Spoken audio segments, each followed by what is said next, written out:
नमस्कार, बहुत स्वागत है आपका। मैं हूं रीनू। सबसे पहले बात शहर के संग्राम की। इस वक्त की सबसे पहले बड़ी खबर मध्य प्रदेश से है, जहां पर 46 नगरीय निकायों में वोटिंग होगी।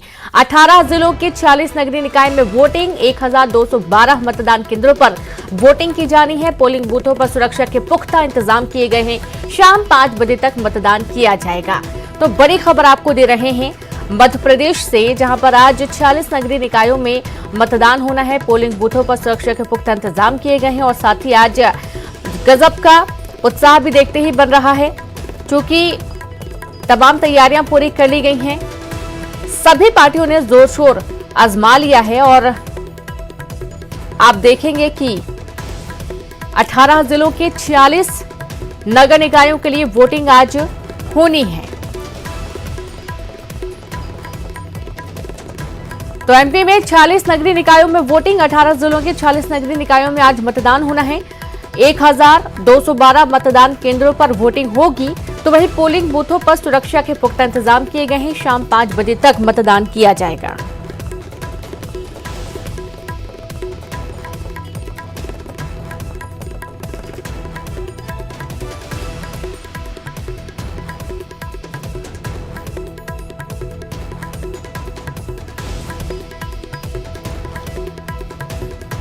और सीधे रुक करेंगे खरगोन से। संवाददाता आशुतोष पुरोहित जुड़ गए। आशुतोष, आज वोटिंग होनी है और वोटिंग की शुरुआत बस कुछ ही सेकंड्स में शुरू हो जाएगी। किस तरीके के इंतजाम देखने को मिल रहे हैं?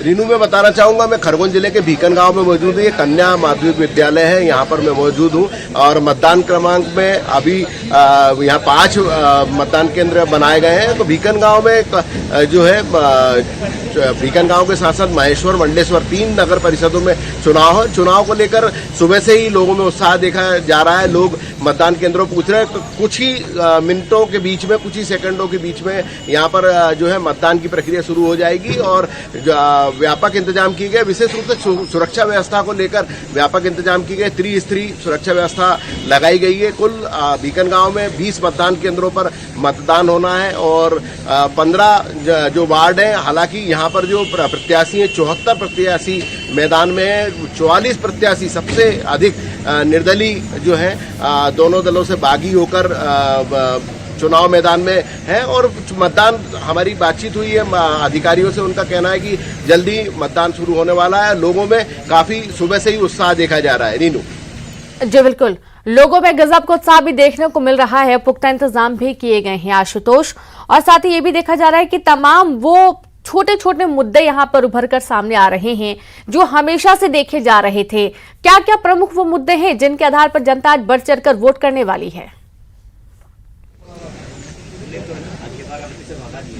रीनू, मैं आपको बताना चाहूंगा, ये नगर की सरकार, शहर की सरकार के लिए चुनाव और इसको लेकर लोगों में काफी उत्साह देखा जा रहा है। हालांकि जो प्रमुख राजनीतिक दल हैं, चाहे वो भाजपा हो या कांग्रेस हो या अन्य प्रत्याशी, वो विकास के मुद्दे पर ही चुनाव लड़ रहे हैं। मूलभूत समस्याओं का चुनाव है। सड़क, पानी, बिजली सहित नाली, सफाई को लेकर लोग इस चुनाव में मतदान करेंगे और इसलिए ये जो छोटा चुनाव है, इसको लेकर लोगों में काफी उत्साह है। और खास बात ये है कि 2023 में विधानसभा चुनाव होना है और उसके पहले ये संभवतः अंतिम चुनाव है जिसमें निकाय में होने जा रहा है। तो कहीं ना कहीं मनोवैज्ञानिक स्थिति भी राजनीतिक दलों को पता लगेगी, किस प्रकार से यहाँ पर उनको समर्थन मिलता है। तो इसी लेकर दोनों ही दल, चाहे कांग्रेस हो या भाजपा, और जो निर्दलीय है, उन्होंने पूरी ताकत लगाई है चुनाव में। प्रचार के दौरान मतदाताओं को लुभाने का प्रयास किया। हालांकि जो मतदाता है वो कहीं ना कहीं मौन नजर आए, लेकिन प्रचार को लेकर दोनों दलों ने प्रमुख भूमिका निभाई है और साथ में बागियों ने पूरी ताकत लगाई है और लोगों में काफी उत्साह देना। और मैं आपको बताना चाहूंगा, मतदान की शुरुआत हो गई है और मतदान केंद्र के अंदर जो मतदाता है वो पहुंचने भी लगे हैं। रीनू जी बिल्कुल, और ये लाइव तस्वीरें आपको दिखाई जा रही हैं जहां पर आप देखेंगे कि मतदाता मतदान करने के लिए पहुंचने भी लगे हैं। चुनाव बहुत महत्वपूर्ण इसलिए भी हो जाता है क्योंकि सभी को पता है कि उनके क्षेत्र का विकास यदि होना है तो एक अच्छा नेता चुना जाना बहुत ही अहम है। सीधे रुक करेंगे, कृष्णा साहू भी मंडला से जुड़ गए हैं। कृष्णा, किस तरीके के इंतजाम देखे जा रहे हैं? देखा जा रहा है कि वोटिंग तो शुरू हो चुकी है, कैसा उत्साह है आम जनता में?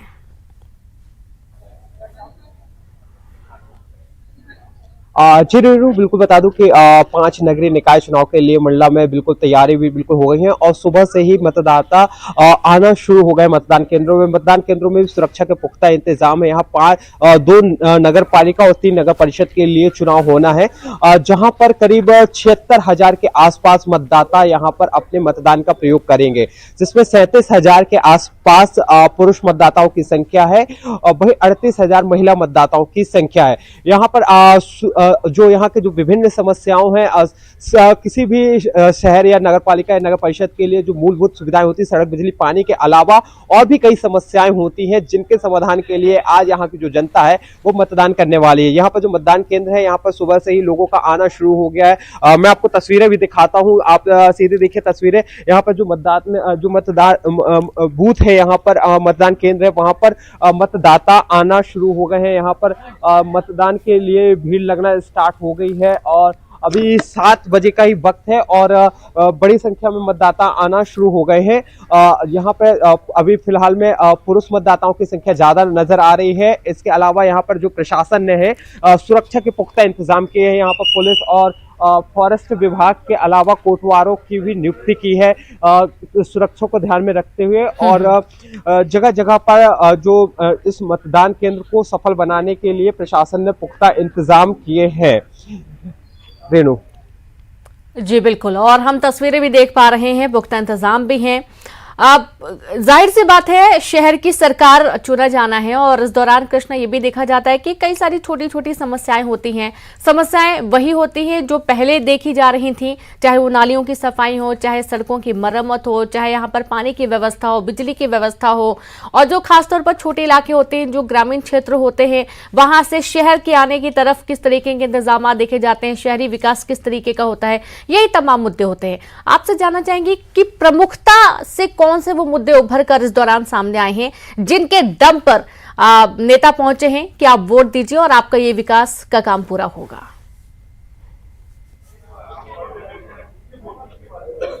जी बिल्कुल रेणु, जो मंडला जिले की जो प्रमुख समस्याएं हैं, इसमें सबसे बड़ी समस्याएं जो यहाँ पर मंडला जिले की जो 16 गंदे जो नालियां हैं, उनका सीधा जो नालियों का जो गंदा है वो सीधा नर्मदा जी में जाता है। इसको रोकने के लिए कई बार से यहाँ पर जो यहाँ की जो समस्याएं रही हैं, इसको रोकने के लिए कई बार जो प्रमुख मुद्दा बनकर रहा है। इसके अलावा यहाँ पर जो मंडला जिले में प्रमुख समस्याएं अतिक्रमण की रही है, पानी की तो है ही, साथ में अतिक्रमण और इसके अलावा जो पार्किंग की व्यवस्था है।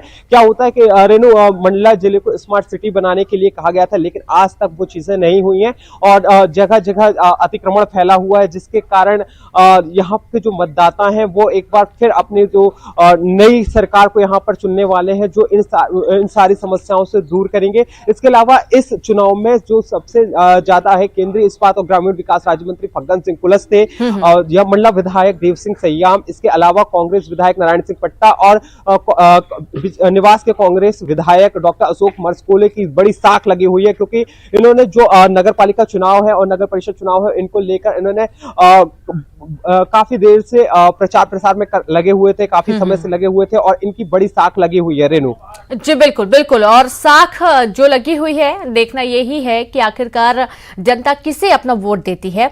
आशुतोष, एक बार फिर से आपकी तरफ आते हैं। अक्सर ये देखा जाता है, हमने कई सारी खबरें भी साझा की हैं कि बारिश के दौरान ड्रेनेज की जो समस्या है वो हमेशा से बनी रही है। हर बार मौसम विभाग पहले से चेतावनी जारी कर देता है कि भारी बारिश होने वाली है, उसके पहले भी नालों की सफाई नहीं हो पाती है, नालियों की मरम्मत नहीं हो पाती है और देखा यह जाता है कि गंदा पानी लोगों के घरों तक जाता है। ये एक बहुत बड़ी समस्या रहने वाली इस चुनाव में।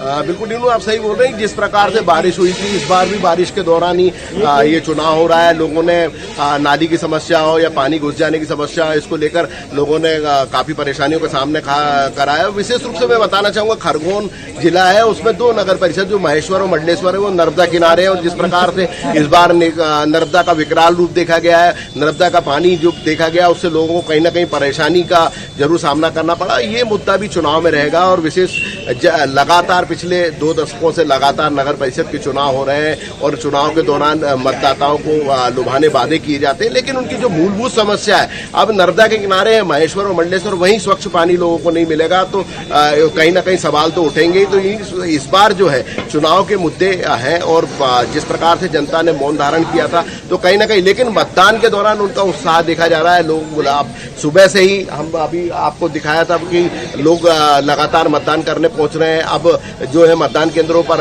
लोगों की लाइन भी लगने लगी है, लोग लाइन में लगकर मतदान करना चाहते हैं। तो लोग कहीं ना कहीं ये संदेश देना चाहते हैं कि उनकी शहर की सरकार है और विकास के मुद्दे पर ही मतदान हो रहा है, चाहे दोनों प्रमुख राजनीतिक दल हो, चाहे कांग्रेस हो या भाजपा, और साथ में जो निर्दलीय या जो पार्टियों से बागी हुए थे उन लोगों ने भी जो मतलब प्रचार किया था उस दौरान विकास के मुद्दे पर ही जनता से वोट मांगे। और ये जो चुनाव है बड़ा अहम चुनाव है रीनू। बिल्कुल। साथ ही आशुतोष, जैसा कि आपने बागियों की बात की है, अक्सर ये देखा जा रहा है पिछले कुछ चुनावों से कि बागी भी अच्छा खासा वोट समेट ले जाते हैं अपने साथ, चाहे वो बीजेपी से छटक कर बागी हुए हो, चाहे वो कांग्रेस से बागी हुए हो, और जब चुनावी मैदान में उतरते हैं तो दोनों ही पार्टियों को मात देने का दम भर लेते हैं। और क्या लगता है आपको कि इस बार यहां पर बागियों का दम देखने को मिल सकता है क्या? कितना प्रभाव उनका देखा जा रहा है क्षेत्र में? नहीं रीनू, मैं आपको बताना चाहूंगा कि जिस प्रकार से इस बार जो बागी देखे गए हैं वो कहीं ना कहीं उनकी संख्या ज्यादा है। अब जहां मैं भीकन गांव में खड़ा हूं, और भीकन गांव में 74 जो है प्रत्याशी 15 वार्डों में खड़े हो गए और 44 निर्दलीय हुए। और विशेष रूप से 2 दर्जन से अधिक जो बताए जा रहे हैं कि वो भाजपा समर्पित लोग थे और भाजपा के द्वारा जो है कार्रवाई भी की गई। करीब तीनों नगर परिषदों में 50 से अधिक जो कार्यकर्ता हैं या नेता हैं उनको निष्कासित किया गया है। कांग्रेस में भी करीब भीकन गांव में 1 दर्जन से अधिक जो है बागी। तो कहीं ना कहीं इस बार जो है त्रिकोणीय मुकाबला भी देखा जा रहा है, किसी वार्ड में चौकोणीय भी मुकाबला देखा जा रहा है। जो संभावना व्यक्त की जा रही है कि इस बार जो है बागी भी जीत के आएंगे। तो ये कहा जा सकता है कि जो मतदाता है, मतदाता ने किस प्रकार का मन बना रखा है। हालांकि जो लोगों में उत्साह देखा जा रहा है, लोग लगातार मतदान केंद्रों पर पहुंच रहे हैं, मतदान कर रहे हैं और अहम चुनाव माना जा रहा है ये। और खास बात मैं रीनू यह बताना चाहूंगा कि जिस प्रकार से 2023 में विधानसभा का चुनाव है और विधानसभा के चुनाव के पहले जो संकेत मिले हैं, टिकट वितरण के दौरान दोनों दलों में असंतोष देखा गया, तो कहीं ना कहीं ये जो चुनाव है काफी महत्वपूर्ण माने जा रहे हैं और बागियों की भी निर्णायक भूमिका हो सकती है। विशेष रूप से जो भीकन गांव में यहाँ और महेश्वर 2 नगर परिषदों में विशेष रूप से बागियों की अहम भूमिका रहेगी। और वो निश्चित ही अगर कांग्रेस और भाजपा के जो प्रत्याशी हैं जिनको पार्टी ने घोषित करा है तो उनकी जीत में निर्णायक साबित भी बागी होंगे। जी बिल्कुल सही कहा आपने आशुतोष। और कृष्णा, आपके पास आते हैं, बागियों की संख्या भी देखी जा रही है चुनावी मैदान में, और दूसरी बात ये भी जानना चाहेंगे, अच्छे खासे लोगों की साख तो लगी ही है। बीजेपी और कांग्रेस के बीच में मुख्य मुकाबला माना जाता है, लेकिन जैसा कि आशुतोष भी बोल रहे हैं, त्रिकोणीय मुकाबला हो जाता है बागियों के चुनावी मैदान में उतरने के बाद से।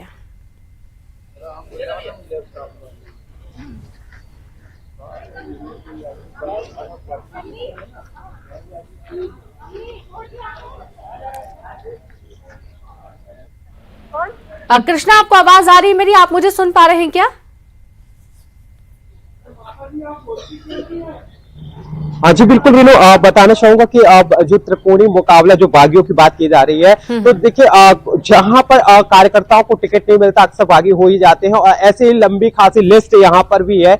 हाल ही में बीजेपी के प्रदेश अध्यक्ष का मंडला जिला दौरा हुआ था। इसके अलावा सीएम शिवराज भी यहां पर आए थे और अच्छी खासी बागियों की एक लिस्ट लेके गए हैं। और जरूरी है कि चुनाव जैसे होंगे कार्रवाई भी होना तय है। और इसके साथ ही त्रिकोणीय मुकाबला की बात करें तो हम मंडला जिला एक आदिवासी बहुल इलाका है, तो जो बीजेपी कांग्रेस के अलावा अगर हम बात करेंगे तो यहाँ पर गोंडवाना भी सामने निकल कर आती है। लेकिन नगरीय निकाय चुनाव में यहाँ पर गोंडवाना का जितना खासा असर देखने को नहीं मिल रहा है। हालांकि जो एक नगर पालिका है नैनपुर की बात करें तो वहां पर त्रिकोणीय मुकाबला जरूर सामने देखने को मिलता है। लेकिन बाकी के मंडला नगर पालिका और बिछिया नगर परिषद, बमनी नगर परिषद और निवास नगर परिषद, यहाँ पर सिर्फ बीजेपी और कांग्रेस के बीच में ही मुकाबला देखने को मिल रहा है। यहाँ पर लेकिन यहाँ पर बीजेपी के जो बागी हैं या कांग्रेस में जो बागी हैं, इनके बीच में भी सीधे कड़ा मुकाबला देखने को मिल रहा है। और इसके अलावा यहाँ से जो बागियों की है अच्छी खासी एक लिस्ट तैयार होकर प्रदेश आलाकमान तक पहुंची है। और यहाँ पे जो मेन जो समस्याएं हैं, यहाँ पे जो जनता है वो सिर्फ अपनी मूलभूत समस्याओं को लेकर ही इस बार मतदान करने वाली है। और जो ये मतदान होता है, जो वार्डों का चुनाव होता है, वो एक आदमी विशेष पर होता है, वो उनकी छवि पर विशेष पर होता है कि वो हमारे वार्ड का कितना विकास करेंगे। इसी चीज को ध्यान में रखते हुए मंडला जिले के जो लोग हैं वो इस बार मतदान करने वाले हैं। बिल्कुल, और ये बिल्कुल सही बात आपने कही कि ये जो चुनाव होता है वो व्यक्ति विशेष का होता है, ना कि पार्टी विशेष का। बहुत शुक्रिया आप दोनों का तमाम जानकारी साझा करने के लिए, तस्वीरें दिखाने के लिए। तो आप देखें कि गजब का उत्साह भी देखने को मिल रहा है, लोग पहुंच रहे हैं मतदान करने के लिए। और आज का जो चुनाव है बहुत ही दिलचस्प है, क्योंकि सीधे तौर पर संकेत जा रहा है, संदेश जा रहा है तमाम पार्टियों को 2023 के विधानसभा चुनाव के लिए कितनी मेहनत करनी है, कितनी कसावट लानी है, जमीन पर अभी कितना जमना है। चलिए, और कुछ छत्तीसगढ़ की खबरों का हम जिक्र करेंगे, बात करेंगे कांकेर से बड़ी खबर की। छत्तीसगढ़ के पूर्व मंत्री की फॉलो गाड़ी पलटी, पूर्व वन मंत्री विक्रम उसेंडी की फॉलो गाड़ी पलटी। पखांजूर पहुंचे थे पूर्व वन मंत्री, रसोईया संघ के आंदोलन में पहुंचे थे वन मंत्री और गाड़ी में बैठे सभी 5 जवान सुरक्षित हैं। पखांजूर के हरणगढ़ के पास ये हादसा हुआ है। हादसा कैसे हुआ ये जांच का विषय बना हुआ है, लेकिन गनीमत ये रही कि जो गाड़ी में 5 जवान बैठे हुए तो वो सभी सुरक्षित है। पखांजूर के हरणगढ़ के पास ये हादसा हुआ। खबर कांकेर से है। छत्तीसगढ़ के पूर्व वन मंत्री की फॉलो गाड़ी पलटी और विक्रम उसेंडी की फॉलो गाड़ी पलटी। पखांजूर पहुंचे थे वन मंत्री। फिर से रुक करेंगे एमपी के अहम खबर का, जहां भोपाल से बड़ी खबर मिल रही है। शिवराज कैबिनेट की आज अहम बैठक, उज्जैन में होगी बैठक, जहां बैठक में पीएम मोदी के दौरे को लेकर सीएम चर्चा करेंगे। मंत्रियों को सौंपी जाएगी जिम्मेदारी। मंत्रियों के साथ बाबा महाकाल कॉरिडोर का सीएम निरीक्षण करेंगे। कैबिनेट बैठक में कई अहम प्रस्तावों पर लगेगी मुहर। युवाओं को राशन परिवहन का रोजगार देगी सरकार। प्रदेश में अब राशन दुकानों पर युवा पहुंचाएंगे राशन।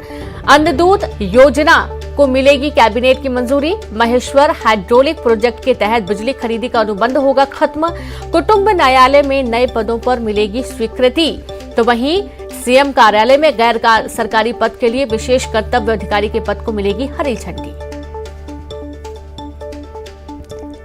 तो आज शिवराज कैबिनेट की महत्वपूर्ण बैठक होने जा रही है और सबसे खास ये है कि उज्जैन में ये बैठक होगी, जहां बैठक में प्रधानमंत्री नरेंद्र मोदी के दौरे को लेकर सीएम चर्चा करेंगे और मंत्रियों को अहम जिम्मेदारियां तैयारियों को लेकर सौंपी जाएंगी।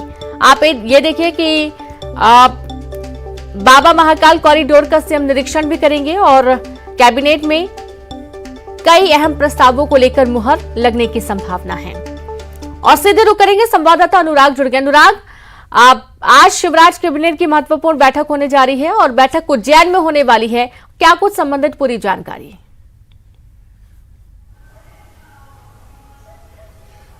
बिल्कुल रीनू, देखिए सबसे अहम है कि उज्जैन महाकाल की नगरी में शिवराज कैबिनेट लगने जा रही है और ऐसे समय में जब कुछ ही दिन के बाद प्रधानमंत्री नरेंद्र मोदी उज्जैन में महाकाल कॉरिडोर का उद्घाटन करने वाले हैं, उससे शिवराज सरकार के सभी मंत्री कॉरिडोर के हालातों को देखेंगे। वहाँ किस तरीके से निर्माण कार्य, विकास कार्य किए गए, किस तरीके से महाकाल के दर्शन आसानी से हो सकेंगे, कॉरिडोर में किस तरह से शिव की प्रतिमाओं को लगाया गया है, उन तमाम व्यवस्थाओं का जायजा भी शिवराज सरकार के मंत्री लेंगे। तो इस लिहाज से ये कैबिनेट खासी महत्वपूर्ण है। हालांकि एजेंडा की हम बात करें तो कैबिनेट में कई तरह के अहम विषय भी लिए गए हैं और सबसे बड़ी बात है कि उज्जैन के कलेक्टर दफ्तर में ये कैबिनेट की बैठक रखी गई है जो दोपहर 12:30 बजे होगी। इसमें कई अधिकारी कर्मचारियों से जुड़े हुए मुद्दे हैं जिनको आज कैबिनेट की बैठक में चर्चा में लिया जाएगा। कई पुरानी घोषणाएं हैं जिनका अनुसमर्थन जो है आज कैबिनेट की बैठक में किया जाएगा। लेकिन जो सबसे महत्वपूर्ण विषय है वो महाकाल कॉरिडोर को लेकर है। 316 करोड़ रुपए से जो निर्माण कार्य हुए हैं उनको खुद मंत्री मौके पर जाकर देखेंगे और जब शिवराज की कैबिनेट महाकाल की नगरी में लगेगी तो इससे न सिर्फ महाकाल के कॉरिडोर की ब्रांडिंग होगी बल्कि प्रदेश के अलावा देश भर में इसकी चर्चा होगी। तो सरकार की कोशिश यही है कि महाकाल कॉरिडोर को जिस तरीके से विकसित किया गया है, देश और दुनिया के लोग इस कॉरिडोर में किस तरीके से आकर भगवान महाकाल के दर्शन कर सकते हैं, इसकी जानकारी भी आम लोगों तक पहुंची और यही वजह है कि आज शिवराज कैबिनेट की बैठक महाकाल की नगरी उज्जैन में रखी गई है। जी रीनू। जी बिल्कुल, बहुत शुक्रिया आपका अनुराग तमाम जानकारी के लिए। तो इस तरीके से तमाम तैयारियां भी की जा चुकी हैं। महाकाल कॉरिडोर का निरीक्षण भी आज मुख्यमंत्री करने वाले हैं। तो कई प्रस्ताव हैं जिनको लेकर हरी झंडी मिलने की संभावना बनी हुई है।